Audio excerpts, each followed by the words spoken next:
राष्ट्रीय लोकदल के अध्यक्ष जयंत चौधरी बुधवार को शामली जिले के भ्रमण पर पहुंचे।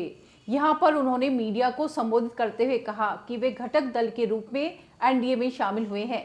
जयंत ने कहा कि हमारा मकसद रहेगा कि सरकार के साथ वार्ता करते हुए किसानों के हित में और भी बेहतर फैसला ले सके। बुधवार को रालोद की मुखिया चौधरी जयंत सिंह सबसे पहले बाबरी क्षेत्र के गांव केडी में पहुंचे। यहां पर उन्होंने पूर्व विधायक राब राफे खान की पत्नी व 2007 में विधायक रहे राब अब्दुल बारिश की माता राब मुसर्रत बेगम के जनवरी माह में हुए इंतकाल पर शोक संवेदनाएं व्यक्त की। चौधरी ने यहां पर मीडिया को भी संबोधित किया। उन्होंने कहा कि रालोद घटक दल के रूप में एनडीए में शामिल हुआ है। उन्होंने कहा कि हमारी और पार्टी पदाधिकारियों की यह पुरजोर कोशिश चलती रहेगी कि किसानों के हित में सरकार से वार्ता कर और भी बेहतर फैसले कराए जाए। एनडीए में शामिल होने के सवाल पर जयंत चौधरी ने कहा कि समाज उनके साथ है। उन्होंने कहा कि नाराजगी व गिले शिकवे चलते रहते हैं। जयंत चौधरी ने कहा कि कैराना लोकसभा सीट पर बीजेपी का प्रत्याशी चुनाव लड़ रहा है। हम पूरी मजबूती के साथ प्रत्याशी का समर्थन करेंगे।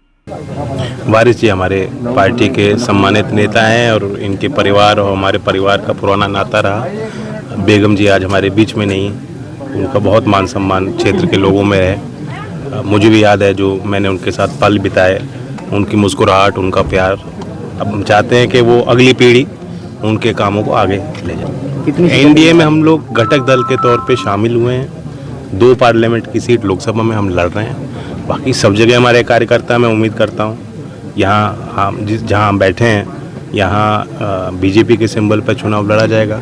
उम्मीदवार घोषित भी हो चुके हैं, तो सब लोगों को साथ देना चाहिए। अखिलेश जी लगातार पीडीए की बात कर रहे हैं। क्या कह रहे हैं? पीडीए की बात कर रहे हैं। तो अपनी बात कर रहे हैं, वो करेंगे। यही तो लोकतंत्र है। लोकतंत्र का मजा लो। नहीं, मुझसे तो अक्सर नाराज ही रहते हैं। मना लेता हूँ, कुछ मेरी मान लेते हैं, कुछ मैं उनकी मान लेता हूँ। क्या मानता है गठबंधन में कितनी सीटें मिलने जा रही है? जीत तो मुझे लग रहा है हर सीट पे दिखाई दे रही है मुझे। विपक्ष के लोग, उनके पास कुछ बताने को नहीं है कि हमें वोट क्यों दें। अभी तक मुझे कोई ऐसा माहौल या कोई मुद्दा या कोई प्रचार ऐसा दिखाई नहीं दे रहा कि विपक्ष का नेता खड़े होकर कहेगा कि इसलिए हमें वोट दीजिए।